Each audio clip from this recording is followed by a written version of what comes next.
everyone. To our students, as you know, it is always an honor and a privilege to share this space and time with you. Thank you for spending your Friday lunches with us.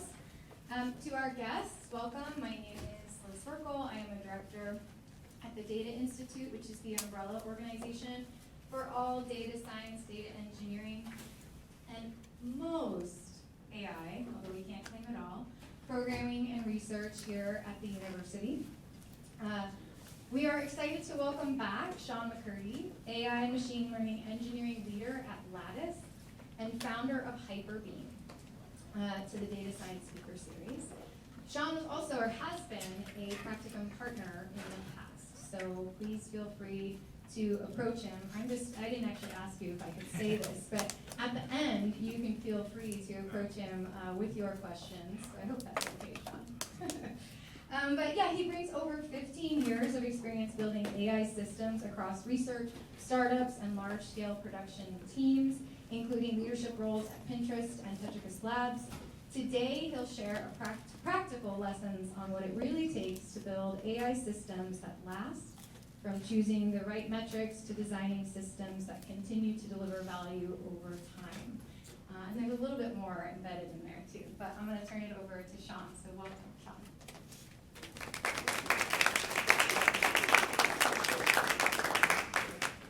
Okay, wow, quite the introduction.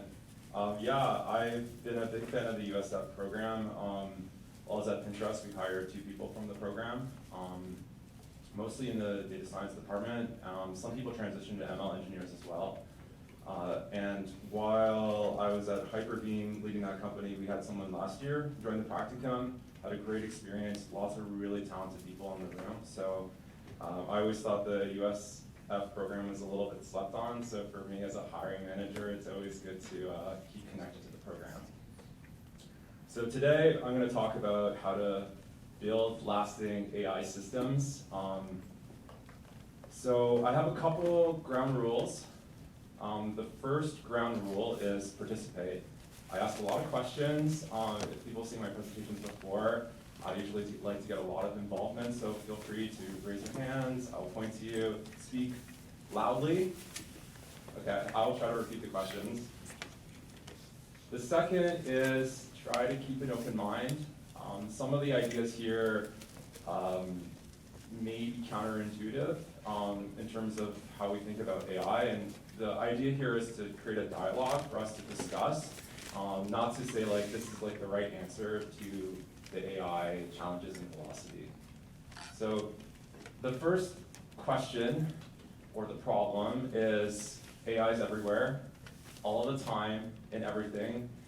If you use Google products, you can see the little sparkle icon essentially on every single surface. And even now, we're starting to see it in things like people are using it to do temperature control for their houses. People are starting to see it drive their cars through makeshift Tesla APIs or MCPs.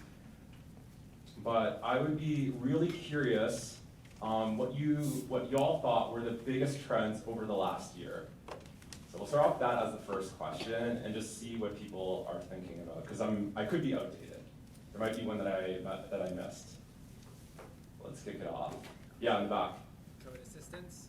Code assistance, okay. Yeah. Customer service. Customer service, is this like using voice agents? Well, yes, but access to documents and answering questions.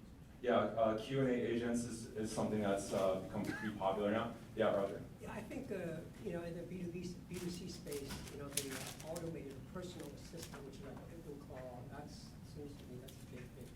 Yeah, personal assistants have taken a big spike over the last couple months. Yeah, yeah. MCP. MCP. Yes, MCP. I think Google's one is called A2A. Someone nod. Yes. Okay. Thanks, Jeff.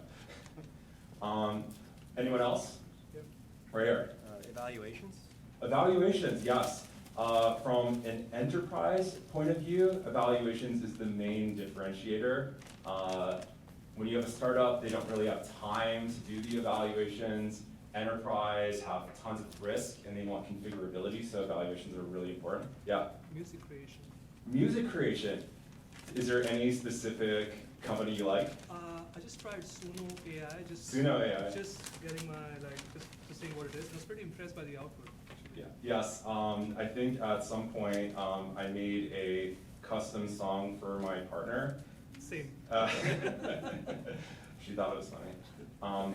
Okay, I will go through some of mine that I think that were pretty big. So we talked about code assistance. So at the beginning of the year, things like Lovable had a hackathon, Bolt New had a hackathon.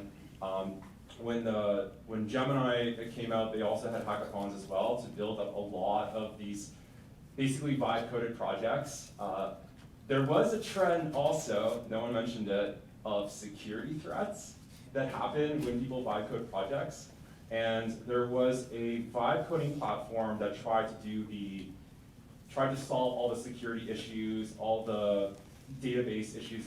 Does anyone know what that platform was called? Any guesses? I see ads for it all the time on YouTube.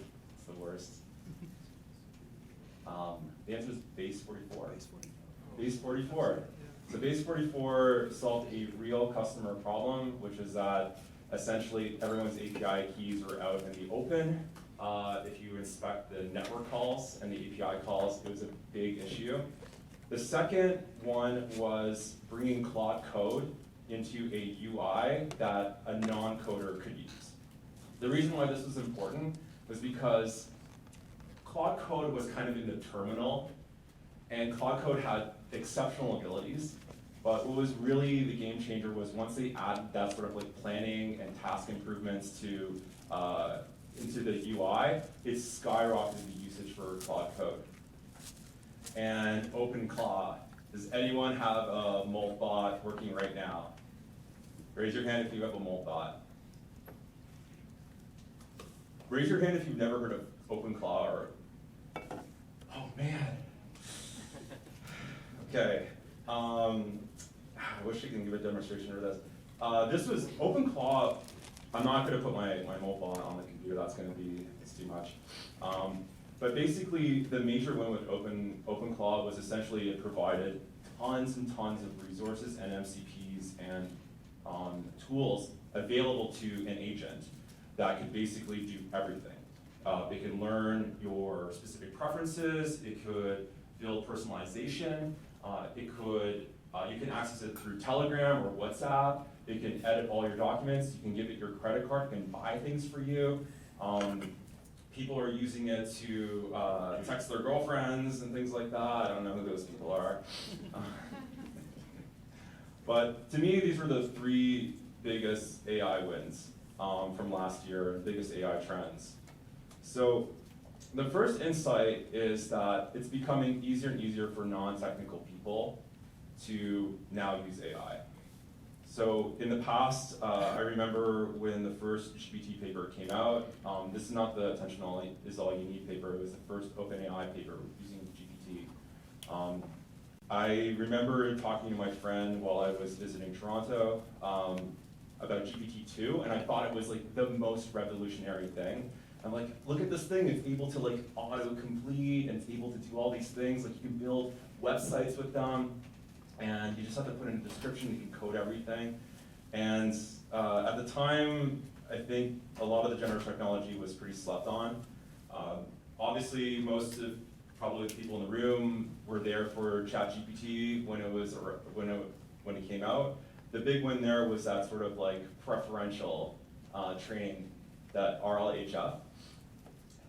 Now, I want to show this graph because I think this graph is really interesting. So on the, I'm going to try to mosey in here.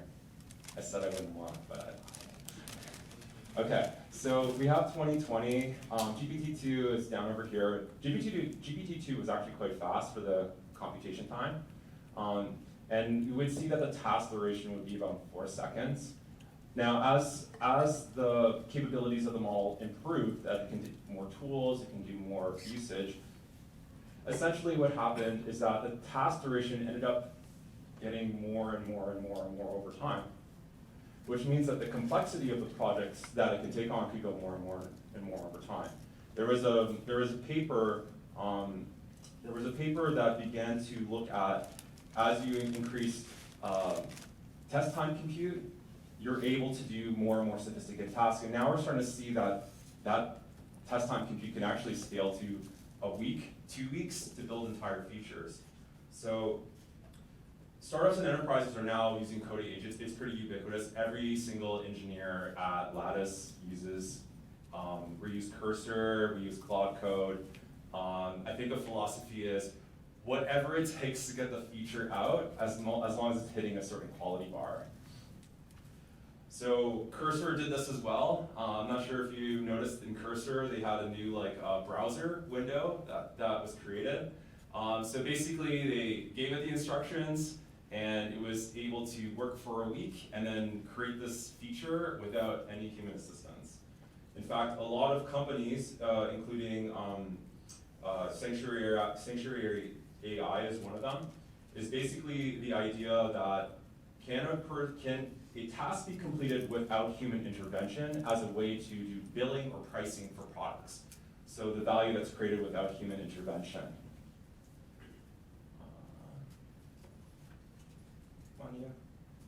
Okay. The second thing is, has anyone tried Codex 5.3? Okay. Codex 5.3 is another, I think, slept on agent, and the reason is 5.3 is very unique in the fact that the agent created itself. So this is one of the first examples where the agent was instrumental in creating its own existence. So creating training data, sample use cases, exploring spaces that are sort of more unknown to the training data set. So this is a great example of how an agent can train itself in this sort of iterative loop. So I want to throw this question out there. So we have coding agents, advanced features are being able to create, technology is getting better and better with the coding abilities of these agents. So if enterprises could create the software, why do they need SaaS businesses? It's kind of for example, I'm trying to think of one that we might use. Optimizely, not Optimizely, Clockwise. Does anyone know Clockwise? Okay, Clockwise is a calendar software that is essentially like a Chrome extension that integrates with Google Calendar. And the way that it works is that when you're in a business, you obviously have meetings, and you don't want to have a full day that you have no meetings and then some random meetings that are sort of sprinkled across your day. You kind of want them all in a row, something like that. So the Clockwise looks at everyone's out of offices, looks at all their meetings for the day, and comes up with an optimization algorithm to sort of put them all in a row. Now, if you have an agent that's able to do good code, you can create the same product. All you need to do is have a Google Calendar API integration through GCP, and then the other is you would just need some agent to have some optimization algorithm. Companies don't need to go to Clockwise anymore for this product. So the idea here, the main insight is if there's lower barriers, because now more non-technical people can code, it means the director of AI at Lattice is getting more into code now. Now even the senior vice president of engineering is also getting into code. So the more executives that are getting into code and want to see that in their companies, the more and more that it creates sort of tension of what does it mean to code? What does it mean to be a software engineer? And the second is that these models are having capabilities that are impossibly good. So I trained as a machine learning engineer, and I've always thought to myself that it's going to be so difficult to automate because you have to figure out your training data set, you have to look through the data and try to see okay, well, what are the outliers? What are the distributions? How do I do stratified sampling to make sure the data is adequately put together? Do I sense any biases that exist? How do I choose the evaluation metric? It's sort of like the art of machine learning engineering. But as I'm seeing these models and as I'm asking it machine learning engineering questions, they're getting like surprisingly good and sometimes even better than the suggestions I would think of. And I'm like, oh my God, my job. So as an AI leader, I consistently face this problem. So when I was at Tetricus, which was a psychiatry company, so this is an application layer company, we want to use AI to be able to solve psychiatric problems for patients. So the CEO would go to me and she would be like, Sean, can you come up with something that's able to sort of like plan and understand? At the time, this was 2023. Planning was still a fairly new concept. And I remember as I was doing this, it had a paper that came out called Plan and Execute. That was a big paper at the time, where you would essentially use a large language model to outline the tasks, and then it would go through each task one by one. We're all probably used to like Claude code, so this is a pretty normal concept, but in 2023, this is not a normal concept at all. So, and when I started to build a Plan and Execute agent, at the time, they had a change that came out that now made it really easy to have planning as a baked-in feature to LLMs. And I was so frustrated because I spent like 2 months perfecting the planning, and the thing that just came out that's just broadly available was able to do the exact same thing. It was really, really frustrating. And the other challenge is you could just like wait. I could have waited for that to happen. I didn't know it was gonna happen. The paper was fairly new.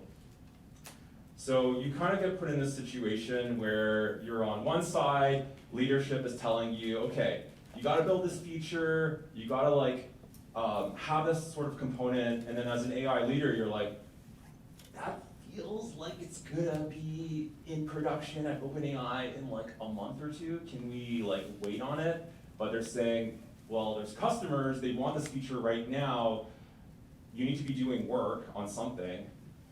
And then on the other side, you're trying to figure out, okay, well, I think we should wait because I think it's soon, but I don't know if it's soon.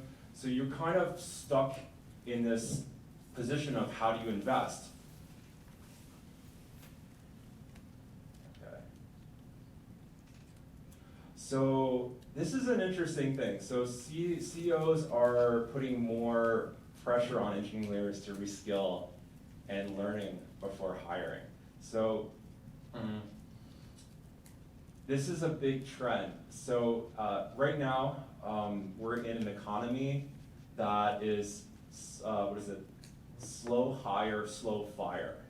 So what that means is that leaders don't want to get rid of their talent, they don't want to fire them, and they also are not as enthusiastic about hiring also. Who thinks here that's a tough job market right now? Yes, it is really tough. I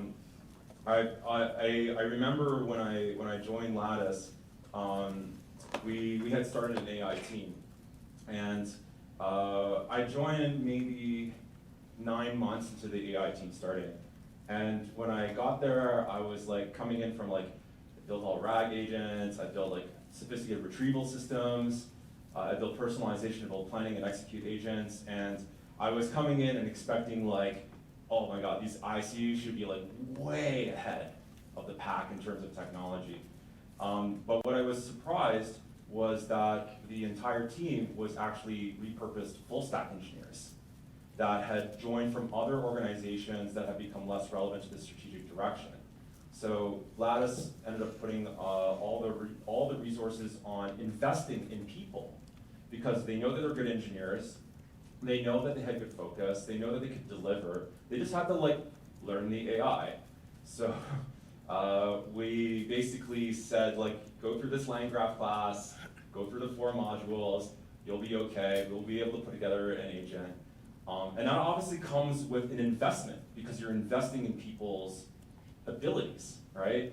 But what does it mean to the people in the room, right? That could have been 15 to 20 slots that have been filled with fresh blood that understands is going through educational programs.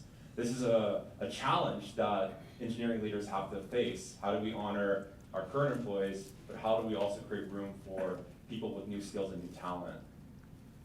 Or you do what the CEO of Shopify does, and basically you say, can't hire anyone until you can prove that AI can't do this job. This is like, I think this is like a pretty ballsy memo to get out there, because but it does make sense, right? It makes sense that if an AI can do the job, why do we need an additional human? I want to explain the context of this. So, in 2020, this was like during the pandemic, we had actually a pretty good, even though the economy broadly was going down, all the tech companies were going up and to the right. And what ended up happening was, because more people were spending time online, people were buying products, people were ordering things from Amazon, consumer was up because people just spent more time online because they couldn't interact with each other in person. So as a result of that, at the time I was at Pinterest, we just began to hire and hire and hire. Tons and tons of people. We just, Pinterest hired a lot of people, but other companies, for example, like Meta, they went crazy. They basically carte blanche, just hire as many people as possible. As a result of that, I'm sure some of you may have noticed in 2021, 2022, this idea of like layoff trackers began to come into play. So the reason why that's important is because of the overhiring that happened. People began to become more scrutinizing of talent. And then the Elon moment happened at Twitter. Does anyone remember that? Okay, what happened at Twitter? Came in and forced them to tear out the sink and everything else. You literally had a photo of the sink. Yeah. So they laid off half the company, and Twitter still kind of worked. And so then this mentality of like, oh, you can just like lay off a ton of people. That's totally fine. Things are still gonna kind of work. Unfortunately, in my last year at Pinterest, the one directly under Elon was my manager. I can't say anything about what happened at Pins during that time, but there was definitely more of an attention on performance at that time, for sure. So if engineering leaders are thinking about reskilling, if they're thinking about putting on these big requirements for teams to justify headcount, if technology is consistently changing, if more non-technical people are joining the fight, what should you do? What should you focus on? What is the thing to do? As an engineering leader, as a student, as a person trying to just exist in a new world that doesn't make any sense because there's AI everywhere. So what does this mean for AI strategy? And I want to take this perspective because I feel like this is more relevant to this audience. You're learning things in class. You want to make sure the things that you're learning in class are actually things that are going to be directly applicable and not changing as much in the future world. Things will change, but I'm thinking the things here are probably good for the next 5 to 10 years. I don't know where OpenAI and Google and XAI and Baidu's actually got some good models. Okay, so the solution that I'm going to offer today is called outcome engineering. And if you think about what you're doing in classes, I want you to maybe consider this perspective. This is where the open-mindedness comes in, okay? So before that, I want you all to humor me. And this is a little small quiz. Do you know what movie this is? What movie is it? Idiocracy? Idiocracy, okay. What is the movie Idiocracy about? Current events? Current events. Good answer. Anyone else? Yes. Maybe sum it as the reverse Flynn effect. The reverse what? Flynn effect. Flynn effect. Flynn. Flynn. Where the IQ charts that you see in. Yeah. Does anyone know what's happening in this scene, just as a curiosity? Yeah. They can't use Gatorade to water the crops, that's right. And you can't use Gatorade because, you know, even though it's the electrolytes that you need and crave, plants don't need more Gatorade, okay? But this concept of a normal person being frozen in time and then being put into a future world where everything is very different. People are putting Gatorade to water plants. There's corporate rebrandings that are in the movie. Another movie where this happens is Captain America: First Avenger. He gets frozen in time and he wakes up into a new world. This is a kind of a popular Hollywood concept, and it's kind of interesting because you kind of see the person learning and figuring things out and trying to understand what are the new things that are happening.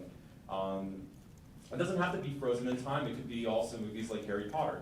Harry Potter was just a normal kid, bottom of the stairs, and then now he's a wizard and into this whole new world. So I would love to know if you were put into the situation where you're frozen in time and you have to go out into a world that is hundreds of years in the future, how would you approach it? What would be your strategy?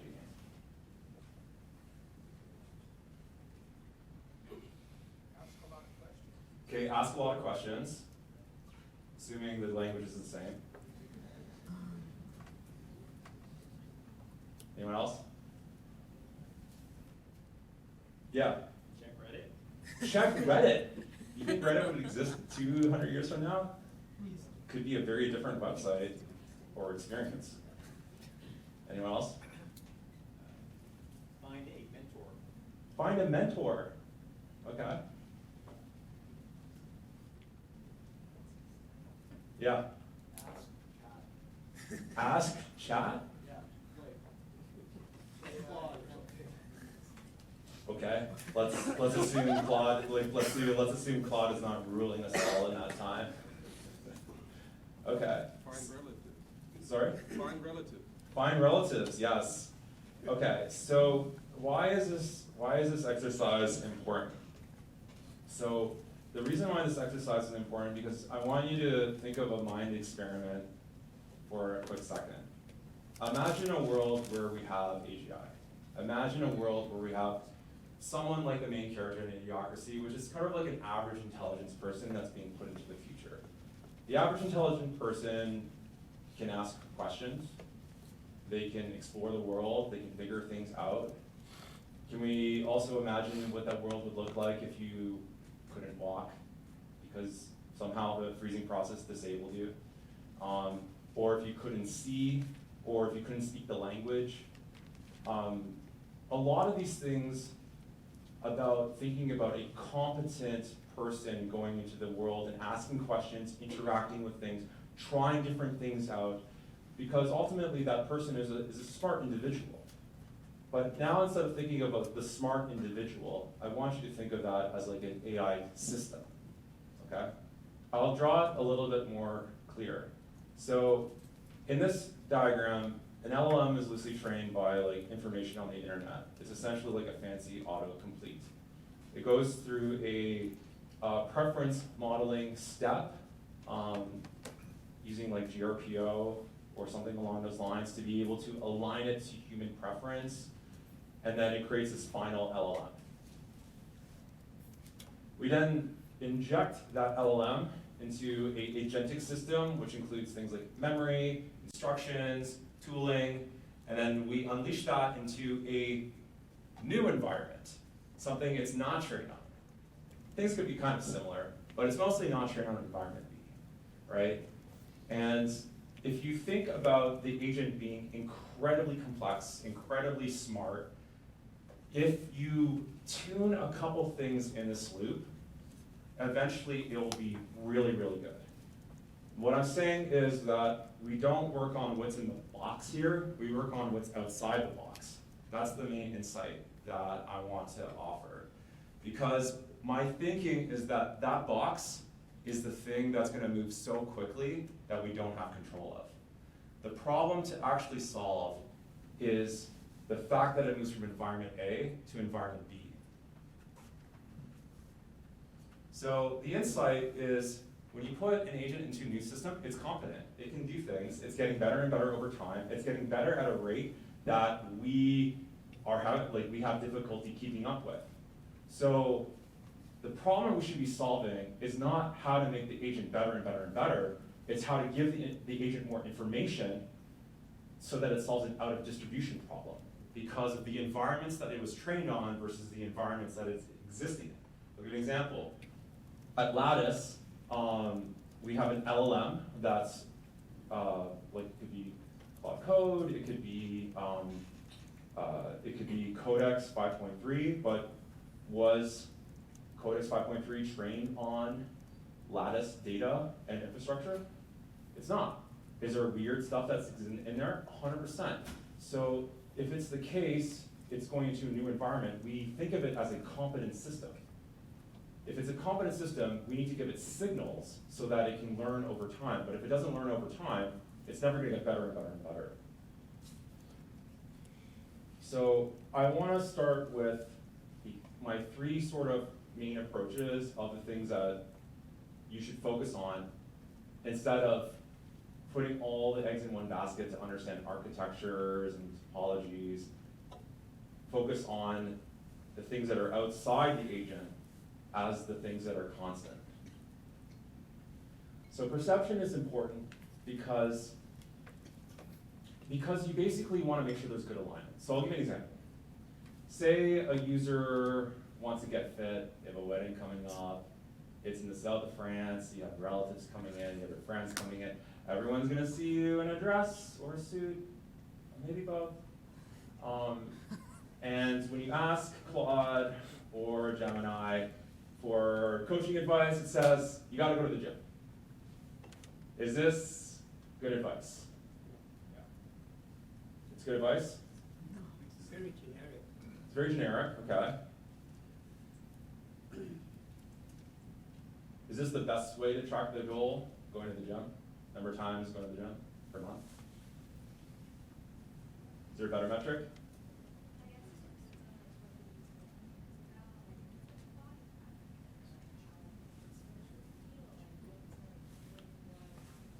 Okay. Body fat metrics, you can do a DEXA scan every week or something like that. The good thing about body fat is it's a direct proxy for a person's potential perception of fit.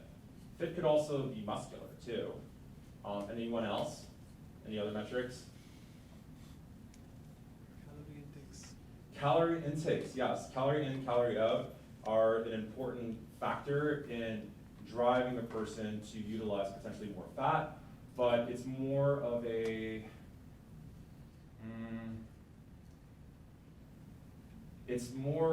method to get to the fat reduction. You can say, okay, the number of times you go to the gym.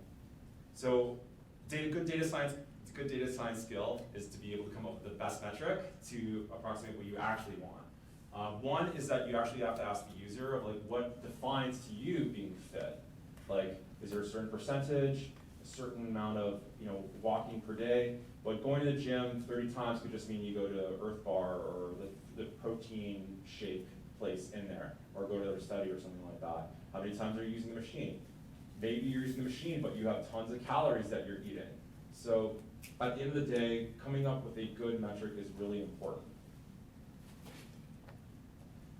So I'll give you another example here. This is kind of like a Lattice example. So for people who don't know what Lattice is an HR software. When you join a company, you have to do performance reviews, you have to set goals and things along those lines. Writing performance reviews is a lot of work. And we get information about people having one-on-ones with each other, and we get a lot of rich details about the companies.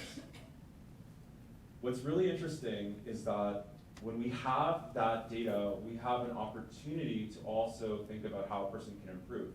Because we have the career ladders, we have the feedback from that person, we have updates from that person, we have a lot of rich signal. So there's a good opportunity for coaching. You can basically say like, okay, this is really good. We have all the one-on-ones that person's had, we have all the transcripts, we have all the feedback they've gotten from people through performance reviews. But imagine as a user here, waking up every morning and it just being like, oh my God, you have this meeting, you could have done better, you could have said these things, oh, you talked to this person and you didn't reply to what they said. There's so much coaching that you could get across all the different things. It could be really overwhelming, which is the one that's on the left. It's like you're too late, you didn't speak enough, you didn't listen enough. On the right, the better example of this is creating, for example, if the feedback was you need to be more flexible on solutions or come up with pros and cons. Because you have the transcripts of the person, you can actually look into the transcripts and see if they actually did it. So you can have implicit signals on whether or not people are taking the coaching advice. And so you can use that as a mechanism to proxy. So here, I'm just gonna walk over here a little bit.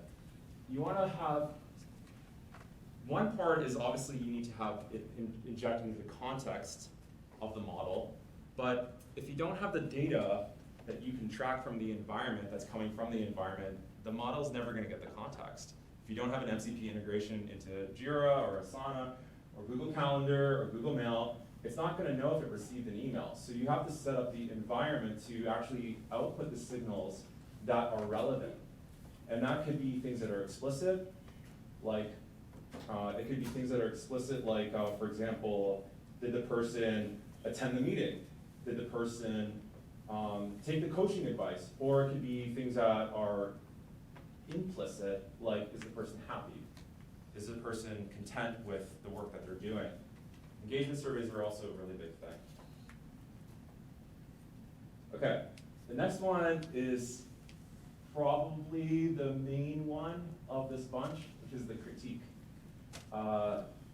Some people have said that one of the major differentiating factors in the future for an AI skill is just having taste. How many people here have been on Instagram or TikTok? Okay, basically everyone. Okay, how many people have seen, for example, let's say food bloggers? Okay, so for food bloggers, they're essentially just all looking at food, right? Some people have good aesthetics, good angles. Some people make the food look really good. Some people look really good when they're eating the food, like, oh my God, this cupcake or matcha latte is so good. Everyone, there's my water. Everyone has different ways around how they think about taste. And critique is really important because I think about a paper that I read a while ago on, it was called Gradual Disillusionment. And the sad thing about the paper was that as AI gets better and better and better, we get disempowered because eventually the AI will be better at tasks that are important to our identity. For example, imagine you're an artist and then maybe it produces better art. Or maybe you're a musician and it produces better music. It kind of changes our relationship with what we think we're supposed to be good at as part of our identity. What was really compelling about that paper to me was it said almost like a inevitability. I do think that could happen. I'm a little bit more optimistic. I think it's more displacement, but we can talk about that later. Okay, so there are some gaps with critiques. So the first one is it can hallucinate. If somebody says, okay, well, I want the fat to be lower. Well, maybe I might think of dietary fat versus a DEXA scan fat. The other is the goal that you set at the beginning for the agent could change over time. It could mean different things. Wanting a Tesla in 2017 is very different than wanting a Tesla in 2025 after the whole Elon Doge situation. And the last one is Also solving the out of distribution problem. Your data was not exactly included in the training data set for the model, so it doesn't know what you like. You have to kind of teach it. So, for example, my Moltbot now knows when I wake up, it knows the certain formats that I like, it knows that when I go to the gym, what workouts I'd like to do, so it knows what to recommend. So I want to talk about outcome engineering as more of a reshift in focus of how data science skills can be applied to the future that in a more stable problem. So it's not about coding. It's never been about coding. It never was. If you attach too much of your identity to coding, the gradual disempowerment will happen. AI is getting so good at this that it's getting crazy scary. Try not to identify too much with coding. Maybe more as like a hobby. Human intent is going to be the major thing. One thing that I like to do when I write for content or when I come up with ideas, I always have the same kind of prompt structure. I say, I want to write an article about evaluations, and then I say, I want you to ask me questions one at a time until you're 95% confident in a draft. And then I want to work with you going back and forth until we have good alignment on what we want. And in this way, it's driven by my intent and my brainstorming, but AI is actually doing the hard work of assembling and summarizing all the ideas and the themes. Verified reality is an important element because we know from the R1 paper, there was two major ingredients for outcome reward management. The first one was verifiable reward, and the other was verifiable format. And these two pieces were enough to create these like aha moments in the model. So I think that having a verified reality is really important. So in the future, you can imagine as we're working on projects and we're collaborating, there's like, holy crap, the output from this AI is just so good. There's no way I can come up with something better. And it's really easy to say, okay, accept changes, I don't know, let's go. In the future, I think the major metric to think about is debate. Because if people have no taste, they're not asking deep enough questions. If they're not asking deep enough questions, it probably means they don't know enough. So when you know a lot, you have a lot of questions. I'm sure there's people in the class that ask a lot of questions. I think they know a lot, some do, some don't. But the idea with debate is that we need to be able to effectively challenge. Even if we agree, we need to effectively challenge it to think of a wider perspective that are important to get goal alignment. And we need to think about managing cost versus capacity. The cost of AI over time is going down. If the cost is going down, that essentially means that the problem that we can solve is essentially infinite. We can solve any problem. It's not about how much headcount you have anymore. I think that this is an important element too. So imagine a world where, I'm sure when you go on to things like Pinterest or Medium or Substack, 40–50% of the content you're seeing is AI created. I'm sure this is not news. People heard of AI slop? Okay, yes. So it's only gonna get worse and sort of better at the same time, but the way that it gets better is by when we have human-driven AI that has that spark of curiosity. It's from a place where we can just throw all our ideas out into the world as much as we can, as much ingenuity as we can, as much taste as we can, and just not worry about it. Code is cheap. Proof is everything. Basically, we can use the market to determine whether the ideas are good or not. And when it's not good, we can use the data from the market to improve the model. Because remember, we have a learning system. The learning system can feed back onto itself. The other piece too is now, I've been seeing these like terminals where they have like 8 Claude bots all working on different tasks, all working together. And you can imagine, I have 14 directs, and I can tell you that if you tell them one thing and you think they understand, they probably will misinterpret in the same way AI will misinterpret. So getting alignment, having levels of hierarchy in alignment is really, really important. And we need to build rules, we need to build guidelines for that as well. And that actually is something that humans are really good at, is thinking about where those guardrails should be. And the last one is, we can't have a black box.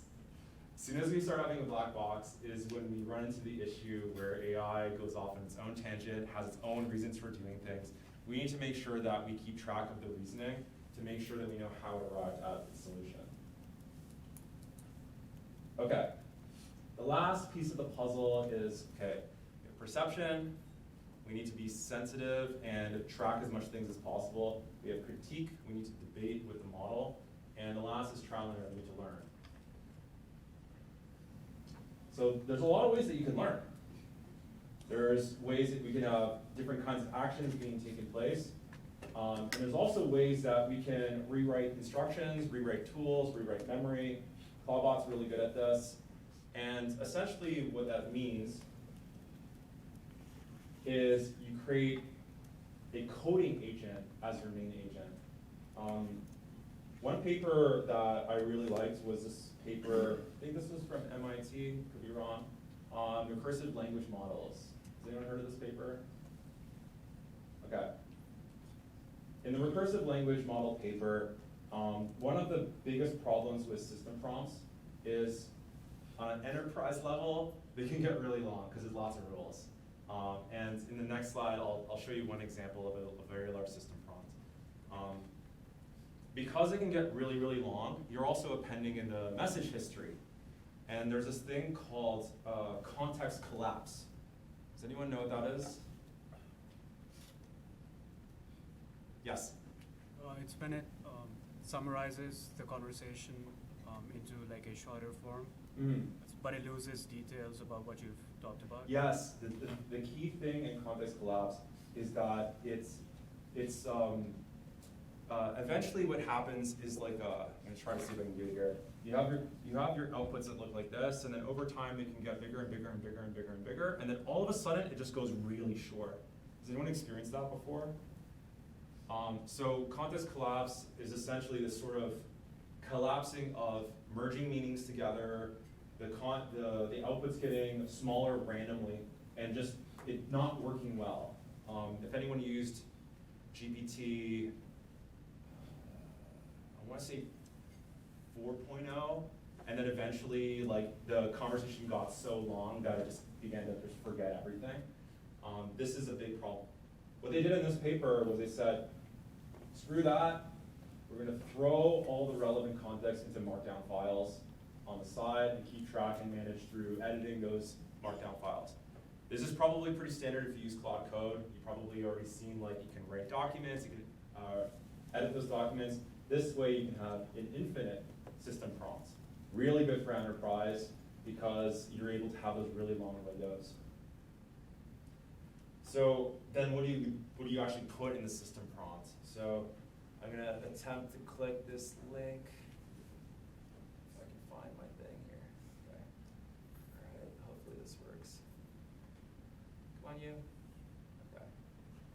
So this is the sole overview for Claude. Some clever person figured out a way to get it. I'll share the presentation after so y'all can look at it too. But essentially the idea here was to create more of a stylistic piece, more of the ground rules, what being helpful means, why helpfulness is one of the most important characteristics, what the relationship is with the user, things like providence, like that it's that you are AI and you cannot say you're human. Understanding what the users want, So this is actually quite extensive, and you can imagine that like over time, this could actually be a lot of tokens that are appended to every single query. So I invite you to read this because I think it's actually really good. That's why I think Claude is a really good agent. Okay. Avoiding harm. We don't need to know about that. Okay. Okay. So learning doesn't need to be difficult. You can just store and edit the files on the side. So, and use external resources. This is another really interesting paper. I really like this one. In this paper, they essentially created a way of learning that is outside of things like fine-tuning. And the way they did it was you have the agent put into an environment, and let's say it's a math question. And what you do is, okay, it gives an answer, and the answer is wrong. When the answer is wrong, you essentially give it to an agent and say, like, well, what happened? Why is this wrong? And it comes up with a reasoning, and then you put that reasoning into another model, and it comes up with a potential new solution or thing to try. If you are familiar with machine learning, this is very much the forward propagation, where you're running an inference, and then you compute the gradients, which are the learnings from the differences between the truth and the prediction to get the loss. And then once you have the gradients, we can do the same thing. Another technology that does this is DisPy, that came out of Stanford. But this is just a different methodology. You can just throw all the learnings into a vector store, and then you can run search on it. And then you can basically log how many times that advice was helpful. Eventually, the log gets quite long, right? Because you're just editing. So then actually, you can condense the learnings. And the way that you do that is you create a fixed space for that vector store. So it's forced to have the minimum amount of learnings required to be fruitful in the environment. This one is maybe one I'm a little bit more excited about. One question that I've thought a lot about is why can the brain run on 20 watts of energy, but training a machine learning like an LLM take essentially like a data center level of energy, millions of dollars to create some of the biggest models in the world. And what I like about this paper is because the way that humans learn is continuous and it's always multimodal. I am outputting and outputting and outputting, but there's no like back propagation in your brain. We don't use back propagation in our brains. We use a different mechanism to update the weights in our neurons. And so this is from Sakana Labs, and it has one of the authors from the initial Attention is All You Need paper, which came out of Google. This is a really interesting paper and a really interesting direction, and actually a lot of Jan LeCun's work focuses on this idea of how can we make AI operate more like the brain. So just some closing thoughts. The first thing is that there's always going to be new model releases. Opus 4.6. There is Codex 5.3 that came out. There could be, Grok, a million, bajillion. It doesn't matter because at the end of the day, chasing those individual techniques to create those systems may be transient. I've tried to learn so many things along the way, and it led to a transient sort of like stage where like that technology was useless. One good example was in the Let's Verify This paper from OpenAI, they basically said that if you track the individual states of the chain of thought reasoning, you can actually get scaling results in terms of quality. And the way that they did that was they used a Monte Carlo tree search. And then they would fine tune on the Monte Carlo tree search data. And that was popularized by the AlphaGo paper of this idea of fine tuning on MCTS tree search. But then the R1 paper came out and basically said, actually, you don't need to have the intermediate steps, you can just have the bottom. So we spent 3 or 4 months trying to build an MCTS chain of thought reasoning, and then like 5 months later, it was like, okay, you actually don't need that level of detail. So instead of chasing specific techniques, my pitch is chase learning systems that have good perception, good trial and error, and an ability to critique and work alongside it. And your confidence should come from how it's able to learn from the data it's given, less so from the hype of the different techniques that are coming out. So when I think of AI engineering teams in the future, I'm not thinking the ones that are able to predict the future techniques as the ones that are the most successful. It's going to be the people who figure out how to ingest signals from their environment in the highest level of fidelity and create greatest alignment with human goaling. So at the end of the day, AI is always changing. And from my experience, I found that the best way to deal with a changing environment is to lean into change. So with that, thank you so much for listening. I welcome any questions, or if you'd like to connect. I wrote a little bit about it in my Substack, and you can connect with me on LinkedIn. Any questions?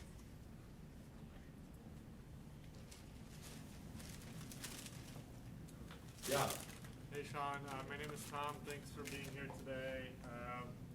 You mentioned you're a hiring manager, so my question is more about like how you look for some of these things during the interview process or as you're talking to people. I think for me, I can't tell you my specific question, because otherwise everyone here is going to study it and then ask me for a job.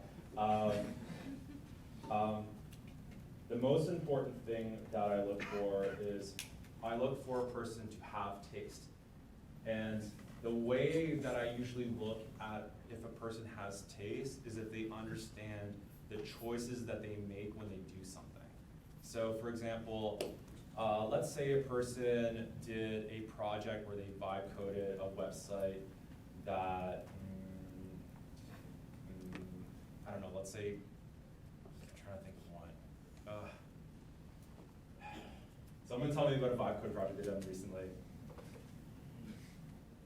This is a really good plug. Okay, I'll tell you one of mine. So one of the projects that I worked on was one where businesses, you can come up with a business idea and then it would try to look at Reddit to try to see if there's evidence to support those customer pain points before you actually invest the time to build an idea. So the questions I would want to know is like, okay, well, what inspired you to work on this project? Why that project versus something else? Was there anything else that was like similar to that? What level of engagement did you have with the AI? Did the AI decide what the website looks like, or did you decide what the website looks like? Why did you think this website looked good versus something else? Or when you thought of the outputs of the AI, what criteria were you looking at to ensure that it was getting exactly what you want? And how did you correct for cases when people would just say like, you know, make a funny photo or something like that? So it's the level of thoughtfulness that a person has and the level of opinion that they have. And I think opinion generally comes from a place of confidence, but I also think it comes from a place of really understanding the questions.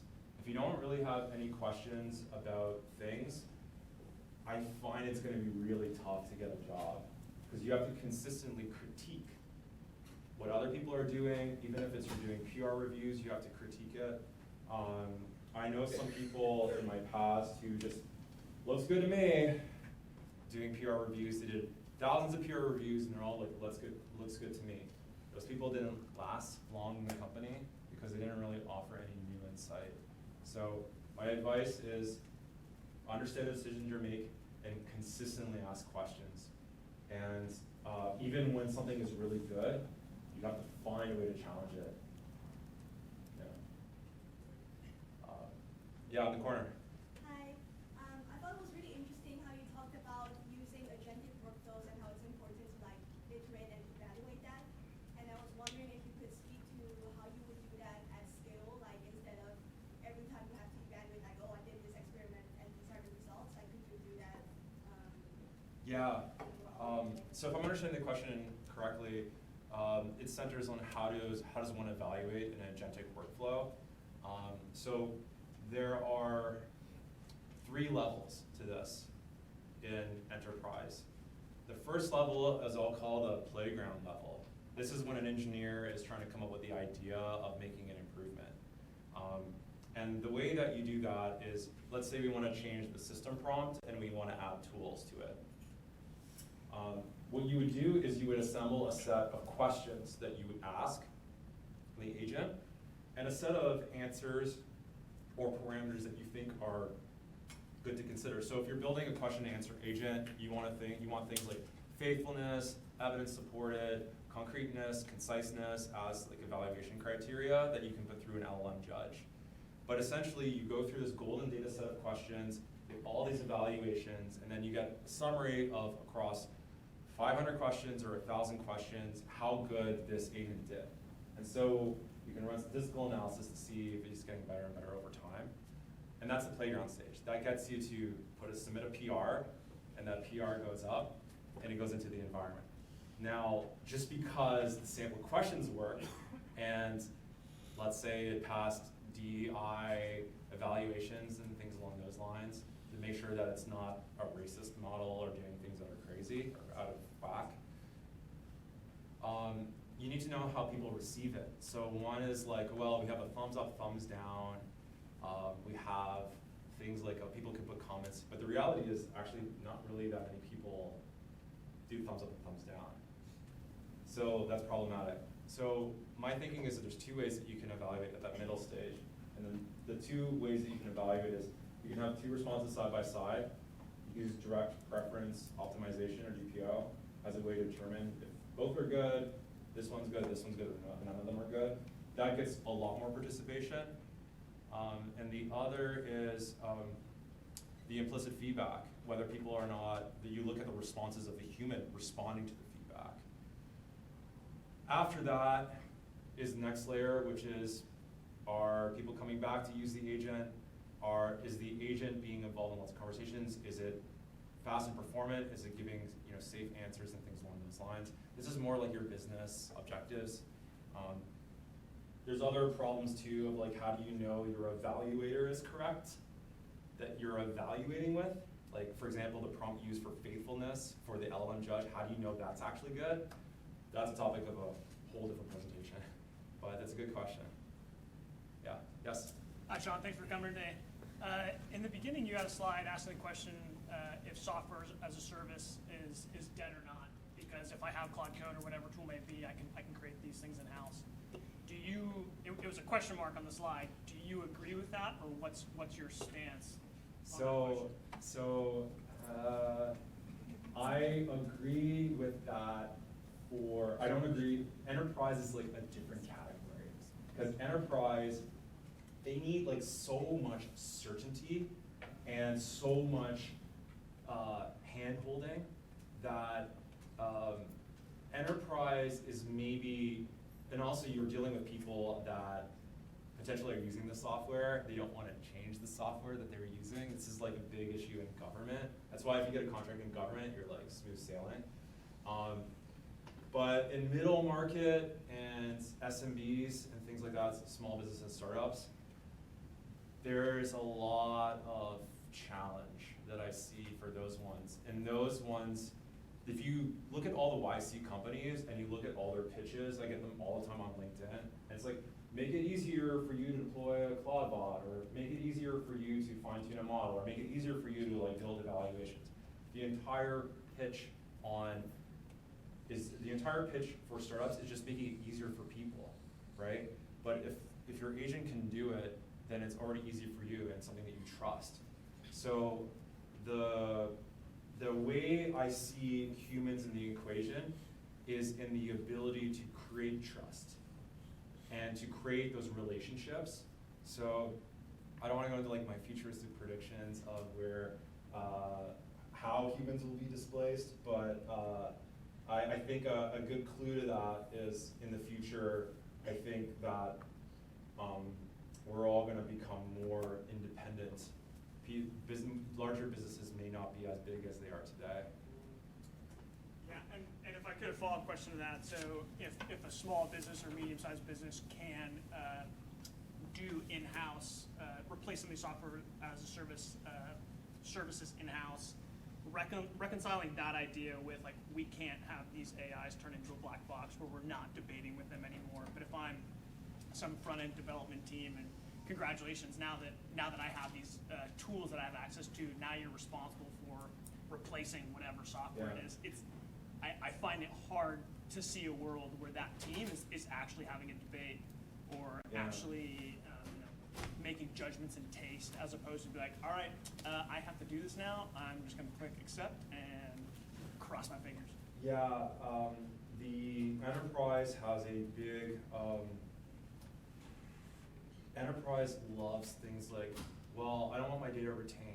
So for example, for Lattice, like we don't own the data. Can you imagine like trying to optimize an AI model and not ever being able to look at what people are talking about? It's very difficult.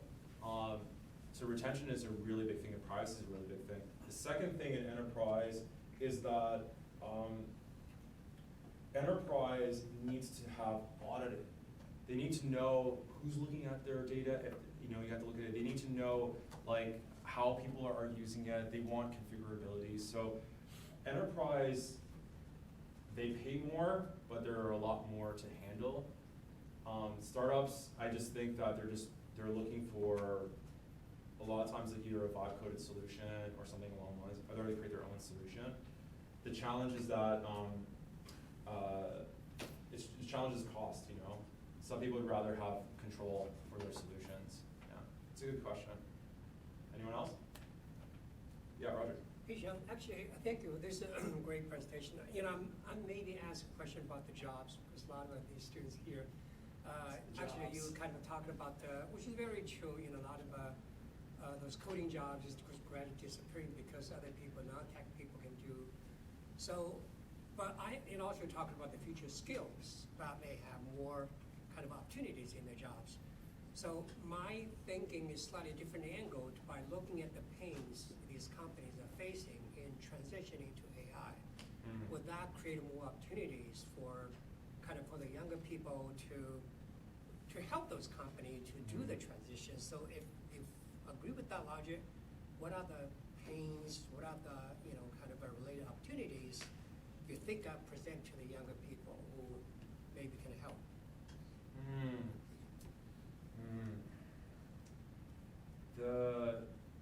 My perspective on it is I've always appreciated hiring junior people primarily because of two elements. One is they usually have a more up-to-date knowledge of AI than people on the team. If they don't have a more up-to-date knowledge of AI than people on the team, it creates a really hard delta for that person to be hired. The second is that they bring in a lot of energy and excitement. A lot of times people in the company have been there for a long time and they're sort of like set in their ways. I like debate. I like people to challenge, because when you have challenge and debate, it leads to more insights, it leads to better understanding. The challenge I find is that people, like leadership doesn't really want to lay people off. They want to honor the people who've been with the company for a long time. And it's challenging because the technology is getting better and better and better. The time to ROI now is shorter with even having a lower amount of AI skills.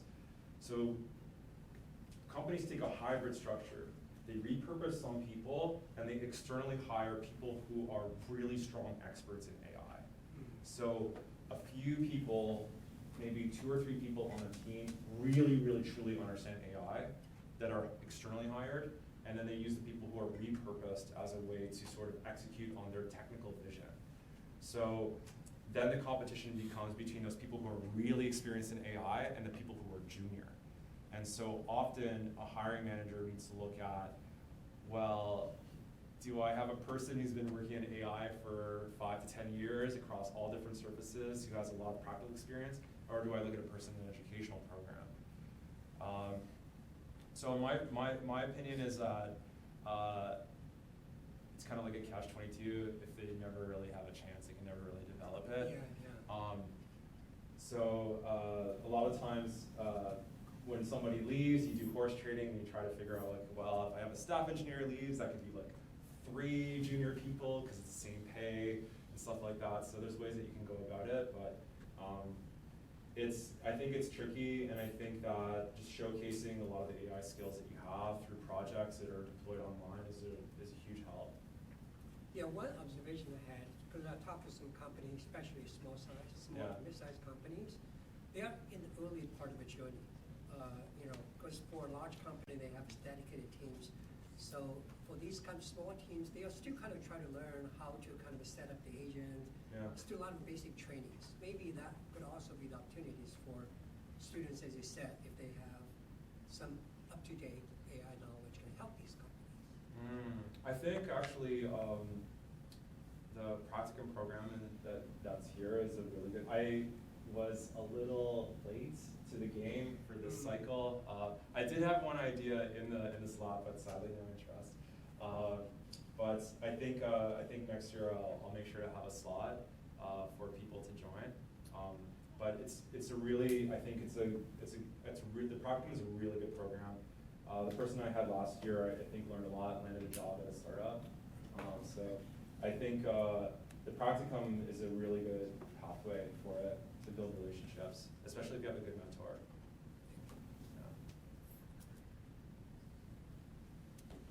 Okay. I think that's a great segue to thank you.